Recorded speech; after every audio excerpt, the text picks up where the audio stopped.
Well, boys and girls, this is it, a review of the 1951 animated Disney classic that we all know and love. You've been waiting for this one, but can it really hold up against the competition? Is it as good as we remember it? And could it possibly be the best version of Alice in Wonderland ever put to film? As previously mentioned, Walt Disney had attempted to adapt Alice in Wonderland for decades. After many years and many different iterations, Walt Disney's version finally debuted in New York City on July 28, 1951. It was a critical and commercial failure. This was quite a rarity for a Disney film given that Cinderella was a huge success the previous year. But over 70 years later, Walt Disney's Alice in Wonderland is not only a beloved classic, but it's the best known and most beloved cinematic adaptation of Lewis Carroll's novel to date. Why is that? Well, as we saw with Oztober last year, a lot of beloved adaptations were either ignored or outright hated when they first came out. Alice in Wonderland adaptations are no different, but unlike almost every adaptation we've seen so far, Walt Disney knew how to make a good movie first and foremost. This is especially critical since Alice in Wonderland has been extremely popular the world over and translated into pretty much every language imaginable. They say that after the Bible and Shakespeare, Lewis Carroll is the most quoted author on earth. These are the foreign language editions of Alice. We have Aboriginal here, French, German, Japanese. However, this doesn't mean that the story has the same cultural resonance outside of England.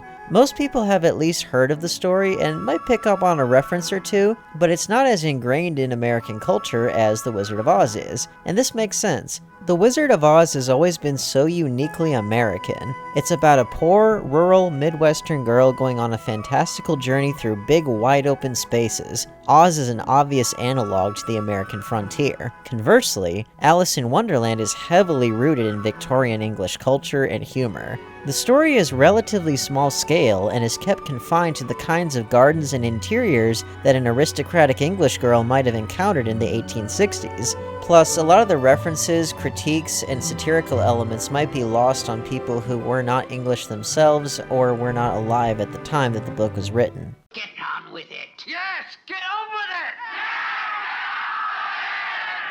I say all of this to illustrate how Walt Disney made what is, in my opinion, the best adaptation of Alice in Wonderland ever put to film. But it's not the most faithful. Some characters from Through the Looking Glass are included in this version, such as Tweedledee and Tweedledum, while other pivotal characters from the book, such as the Duchess, are left out entirely. Plus, one of the most memorable characters in this version, the doorknob, wasn't in the book at all. But much like MGM's The Wizard of Oz, Disney's Alice in Wonderland makes revisions to the story that make it work better in a cinematic context. It preserves the madcap spirit of Wonderland without getting too talky like most other adaptations would unfortunately continue to do. The main thing that makes this film a masterpiece, in my opinion, is Catherine Beaumont as Alice. She is perfect. So perfect that she might as well be Alice.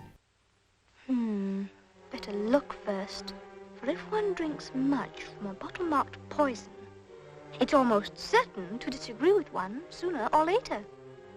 Beg your pardon? I was just giving myself some good advice.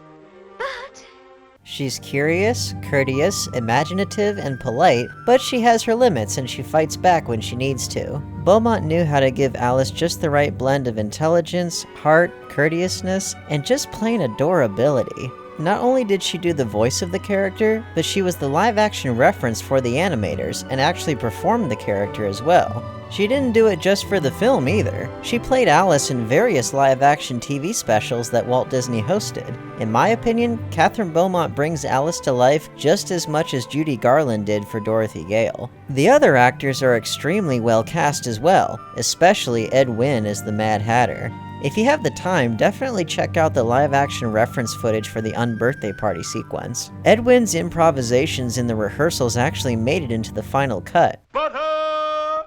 Butter, oh, thank you, butter. Yes, that's fine. Oh, this is the very best butter. What are you talking about? Tea! Oh, I never thought of tea, of course. Tea. Sugar, 2 spoons, just 2 spoons, thank you, yes. Last, but certainly not least, this film boasts the best version of the Queen of Hearts by far. She is hilarious. She has the perfect blend of being loud and bombastic while suddenly swinging to being deceptively sweet. And when she's paired with the tiny, ineffectual King of Hearts, you have comedic gold. This scene right here makes me crack up every time. Her Royal Majesty, the Queen of Hearts! And the King.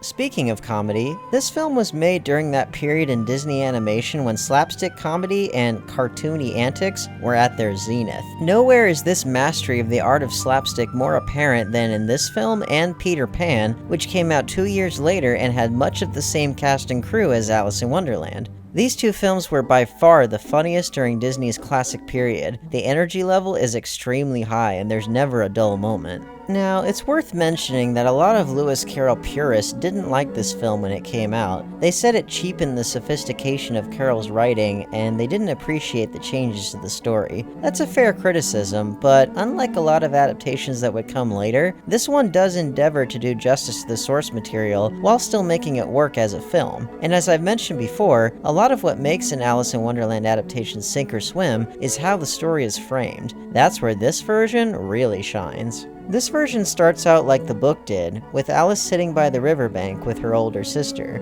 Alice wishes to live in a world without rules or logic, but upon getting her wish, her grasp of rules and logic are the only things that help her navigate this world of unbridled insanity. Thus, Alice begins to grow up unknowingly. That's great stuff. Nowhere is this decision more apparent than in my favorite scene, where Alice is alone in the Tulgey Wood and breaks down crying. It's a genuinely sad moment, but it really helps to focus the story emotionally. This could have easily been a story about pure nonsense with no meaning, but this really makes the story about something, arguably more than the book did. This film speaks to the fact that children grow up and find that the adult world is an insane place and that we need rules and logic to get by, while still preserving our childhood imaginations as much as possible. Now, with all the praise I heaped on this film, why didn't it do well at the time it came out? Well, much like Oz adaptations, Alice in Wonderland adaptations tend not to do very well theatrically, most of the time, but find their audience on television, with re-releases, home video, and now streaming.